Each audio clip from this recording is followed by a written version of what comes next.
تو آپ محسوس کرتے ہیں کہ شاید یہ دنیا کی تاریخ کی بے نظیر کتابوں میں سے. میں نے بلا مبالغہ عرض کر رہا ہوں کہ مولانا سید ابو اللہ صاحب مودودی جیسے شخص کو بھی اس کے بارے میں اسی تاثر کو اظہار کرتے ہوئے دیکھا. جب میں نے کتاب کا جائزہ لیا تو معلوم ہوا کہ محل گتے کا. بتائیے گا کیا دین ہماری اس بارے میں کوئی رہنمائی کرتا ہے؟ قرآن و سنت میں کوئی چیز مذکور ہے کہ یہ دعوت ہم نے دینی ہے تو کس نے دینی ہے اور کیا دینی ہے؟ ہمارے ہاں یہ لفظ تو بہت استعمال ہوتا ہے، دعوت دین، دین کی تبلیغ، اور ہم یہ بھی جانتے ہیں کہ ہمارے گرد و پیش میں اپنے اپنے طریقے پر لوگ یہ خدمت انجام دینے کی صحیح بھی کرتے ہیں اور کرتے رہے ہیں.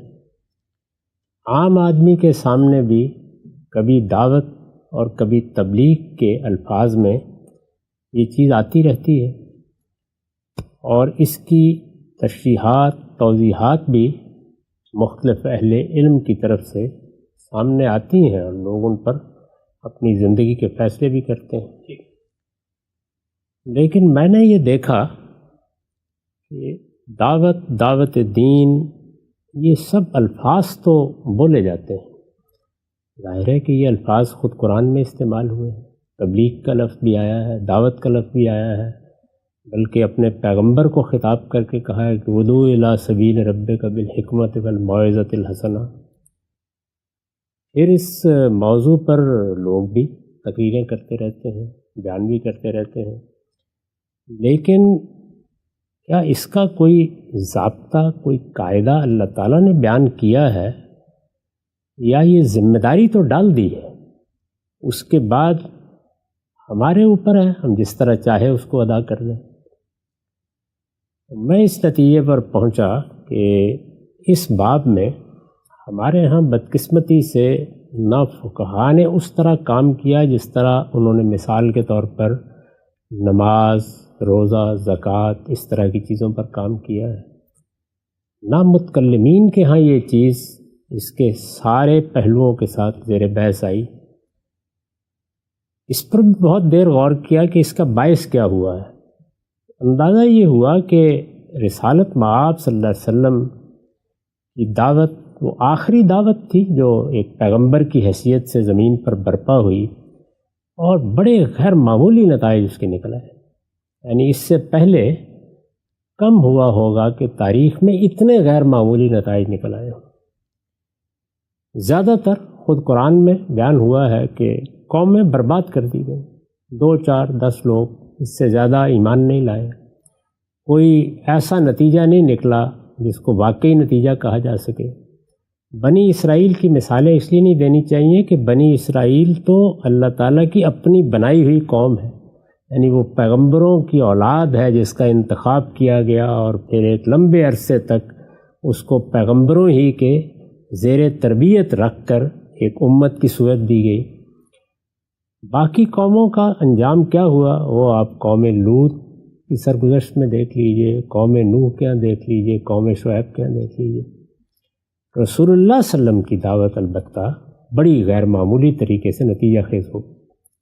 سرزمین عرب میں جتنے لوگ بھی اس وقت بستے تھے ان کی بہت بڑی تعداد ایمان لائے. خود قرآن نے اس کی تصویر کھینچی ہے کہ ادخلون فی دین اللہ افواجا، لوگ فوج در فوج دین میں داخل ہو گئے.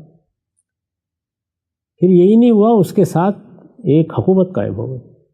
یعنی دنیا میں بہت کم ایسا ہوتا ہے کہ کسی دعوت کے نتائج سیاسی ہو جائیں. خود سیدنا مسیح کی دعوت کو سیاسی نتائج تک پہنچنے میں 350 سال لگ گئے، لیکن رسول اللہ صلی اللہ علیہ وسلم کے معاملے میں یہ نتیجہ خدا آپ کی حیات طیبہ میں نکل آیا. اور پھر نتیجہ یہاں تک نہیں رہا، بلکہ اس نے اس وقت کی دنیا میں جو بڑی بڑی قوتیں تھیں ان سب کو سرنگوں ہونے پہ مجبور کر دیا، اور ایک بڑے علاقے میں جو دنیا کے 3 براعظموں کی سرحدوں تک پہنچ گیا، یہ حکومت ایک سلطنت بن گئی. یعنی دنیا کی بڑی سلطنتوں میں اس کا شمار کیا جا سکتا ہے. اور یہ سب کچھ آنن فانن ہوا، یعنی زیادہ سے زیادہ 15-20 سال میں یہ سب کچھ ہو گیا.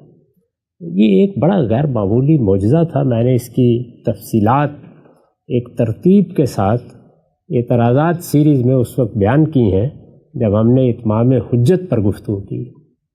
یہ ہو گیا.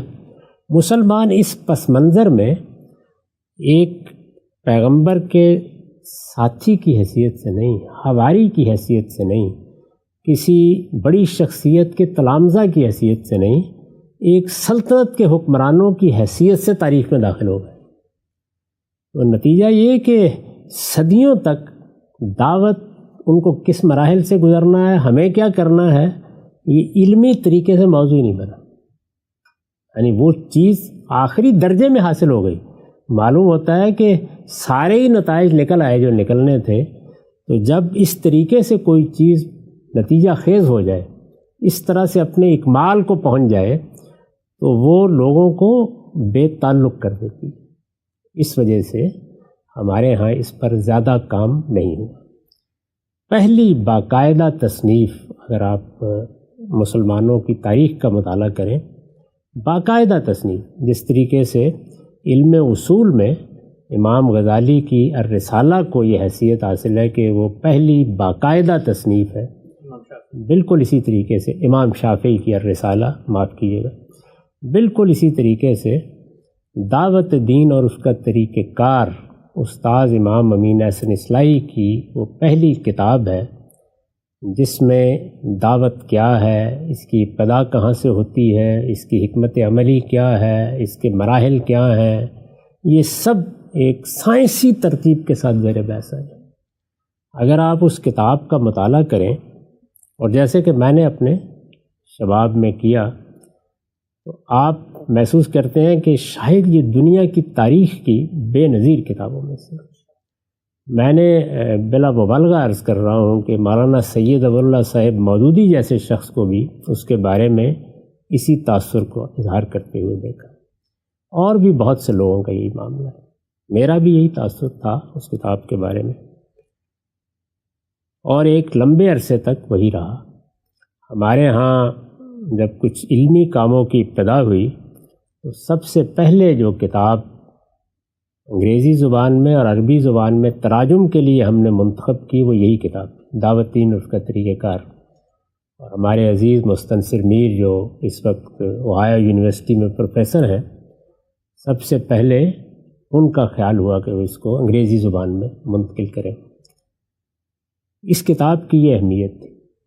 خیر، اس کتاب کی یہی اہمیت رہی اور میں اپنے کاموں میں مصروف ہو گیا، یہاں تک کہ آہستہ آہستہ جو کام میں نے اپنے پیش نظر رکھے تھے ان میں بہت کچھ ترمیم و تغیر ہو کے میں نے یہ طے کر لیا کہ ایک ایسی کتاب لکھنی ہے جو پورے دین کو من البدایہ الی النہایہ بیان کرے، اس کے استدلال کے ساتھ. یعنی میزان کا نقشہ بننا شروع ہوا، اور اس میں پھر ظاہر بات ہے کہ میں نے یہ طے کیا کہ اس میں ابتدا کہاں سے ہوگی، اس کے مقدمے کیا ہوں گے، اس کتاب میں آگے تقسیم کیا ہوگی. بہت سے مراحل سے گزرنے کے بعد ایک واضح نقشہ بن گیا. ایک باب کا عنوان یہ قرار پایا کہ اس میں دعوت کا قانون بیان کیا جائے گا. یہ آپ جانتے ہیں کہ میزان کو میں نے 2 حصوں میں تقسیم کیا ہے. ایک حصے کا عنوان ہے الحکمہ اور دوسرے کا الکتاب. یہ اصل میں قرآن کی تقسیم ہے. الحکمہ کے تحت جو چیزیں زیر بحث آئی ہیں وہ ایمان و اخلاق ہے.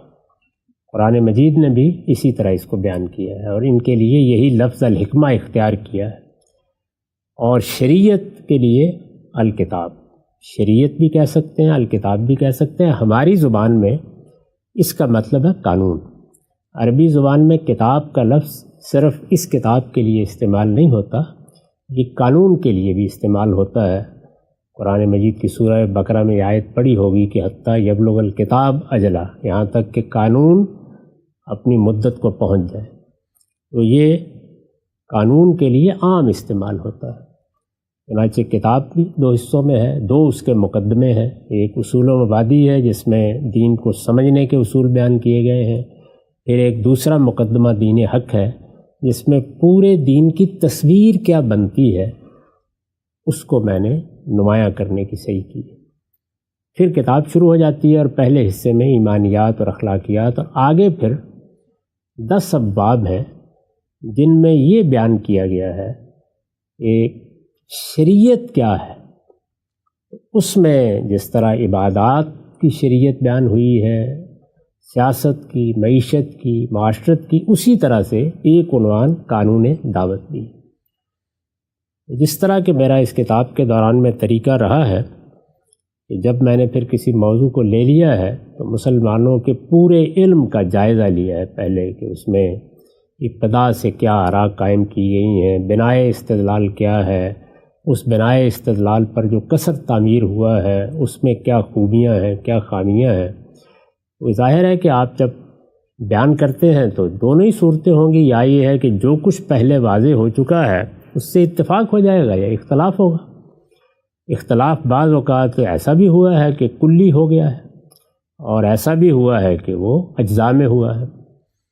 تو جب میں نے اس موضوع پر لکھنے کا فیصلہ کیا تو ایک نظر مسلمانوں کے پورے علم پر ڈالی۔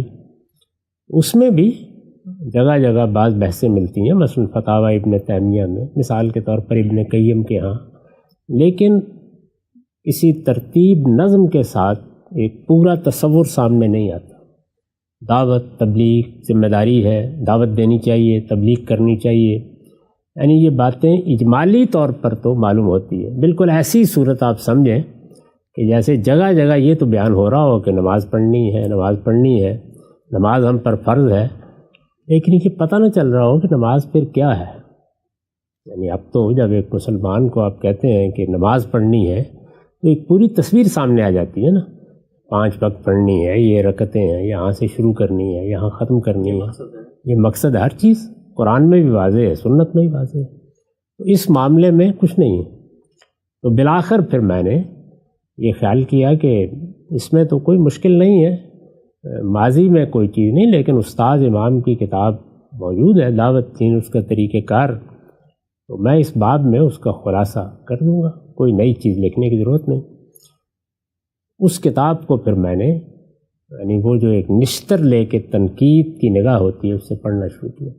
ابھی بھی آپ پڑھ کے دیکھیں، بڑی مؤثر چیز ہے، اور نہایت سائنٹیفک طریقے پر مقدمات ترتیب دے کے اس کو خاتمے تک انہوں نے پہنچایا۔ یہ کس زمانے میں لکھی مولانا اصلاحی صاحب نے؟ یہ مجھے بالکل متعین تو معلوم نہیں ہے کہ تاریخ کیا ہوگی، لیکن یہ ظاہر ہے یہ جماعت اسلامی میں آنے کے بعد ہے، تو آپ یہ کہہ سکتے ہیں کہ قیام پاکستان کے قریب کے زمانے میں ہوگی، یعنی ہو سکتا ہے 48-49 ہو سکتا ہے 50-51 ہو، یہ اسی زمانے کی چیز ہے۔ خود وہ بیان فرمایا کرتے تھے کہ میں نے یہ دیکھا کہ ان لوگوں نے ایک تحریک برپا کر دی ہے اور اس میں حکومت الہیہ قائم کرنے نکل کھڑے ہوئے ہیں، اور دعوت دین کی باتیں کرتے ہیں، لیکن ان کو پتہ کچھ نہیں کہ دعوت کیا ہوتی ہے۔ یہ وہ عذرائے تفنن کہا کرتے تھے۔ تو پھر میں نے سوچا کہ ایک کتاب اس موضوع پر لکھی ہے، تو یہ کتاب انہوں نے لکھی اس موضوع پر۔ تو میں نے عرض کیا کہ اس کا بڑا غیر معمولی تاثر عالمی سطح پر تو رہا ہے، میرے اپنے ذہن پر بہت تھا، اور میرا خیال تھا کہ اس کو مزید دیکھنے کی ضرورت بھی نہیں ہے لکھا جائے۔ اب میں نے جب اپنے طریقے پر کتاب کی تحلیل کرنا شروع کی، وہ تحلیل کرنے کا طریقہ کیا ہوتا ہے کہ کتاب بعض اوقات جب ایک بڑا مصنف لکھتا ہے یا بڑا محقق لکھتا ہے یا کوئی تقریر کرتا ہے یا گفتگو کرتا ہے، تو وہ اصل میں اپنے بیان کی قوت سے، اپنی ترتیب سے، اپنے اسلوب سے، جس طرح سے وہ چیز کو پیش کرتا ہے، اس کے جو علمی اور عقلی مقدمات ترتیب دیتا ہے، اس سے ایک ایسی سحر کی کیفیت پیدا کر دیتا ہے کہ نکلنا آسان نہیں ہوتا، ایک کثر تعمیر ہو جاتا ہے، بہت بڑا ایک کثر تعمیر ہو جاتا ہے۔ تو طریقہ یہ ہوتا ہے کہ آپ یہ دیکھتے ہیں کہ اب اس کثر سے آنکھیں بند کر لینی ہے، یعنی اس کے سحر میں نہیں آنا، یہ دیکھنا ہے بنائے استدلال کیا ہے۔ یہ لفظ آپ نے دیکھا ہوگا، میں بارہا استعمال کرتا ہوں، بنائے استدلال کیا ہے۔ بنائے استدلال کا مطلب یہ ہے کہ وہ جگہ جہاں سے ریزننگ کی گئی ہے، جہاں سے بنیاد اٹھائی گئی ہے، وہ کیا ہے، فاؤنڈیشن کیا ہے اس محل کی۔ اچھا، وہ علم و عقل کے مسلمات ہو سکتے ہیں، وہ آپ کا کوئی ذاتی تجربہ اور مشاہدہ ہو سکتا ہے۔ مذہبیات میں بنائے استدلال کیا ہوگی، یعنی جب دعوت دین آپ کہتے ہیں تو دو ہی صورتیں ہوں گی نا، یا آپ یہ کہیں گے کہ جیسے اللہ تعالیٰ نے فرمایا ہے امرہم شورا بینہم، یعنی مسلمانوں سے کہا ہے کہ وہ اپنا نظم اجتماعی لوگوں کی رائے سے قائم کریں، آگے اس کا کوئی طریقہ کیا ہوگا، رائے کیسے لی جائے گی، کس زمانے میں کس طرح لی جائے گی، کچھ نہیں بیان فرمایا۔ تو اس کا مطلب یہ ہے کہ ہمیں لوگوں کی رائے پر حکومتیں قائم کرنی ہے، طریقہ ہم پر چھوڑ دیا گیا ہے۔ تو ایک نتیجہ یہ نکلے گا کہ دعوت کا حکم اللہ نے دیا ہے، لیکن یہ کہ کس کی کیا ذمہ داری ہے، کتنی ہے، یہ چھوڑ دیا ہے، لوگوں پر چھوڑ دیا۔ وہ جس طرح چاہیں یہ کام کر لیں، کرنا چاہیے ان کو۔ ایک طریقہ یہ عام طور پر ویسے آپ دیکھیں تو کم و بیش یہی رائے ہے لوگوں کی، یعنی ایسی ہے کہ اللہ تعالیٰ نے یہ تو کہا ہے کہ دعوت دینی چاہیے، پیغام پہنچانا چاہیے، جو میں نے تمہیں دین دیا ہے اسے لوگوں تک پہنچاؤ، لیکن اس کے لیے کوئی طریقہ طے نہیں کیا گیا۔ بس ہر آدمی جو اس کی استطاعت ہے، استعداد ہے، جیسے وہ سیاسی معاملات پہ، معیشت میں حصہ ڈالتا ہے، اس میں بھی ڈالتا ہے۔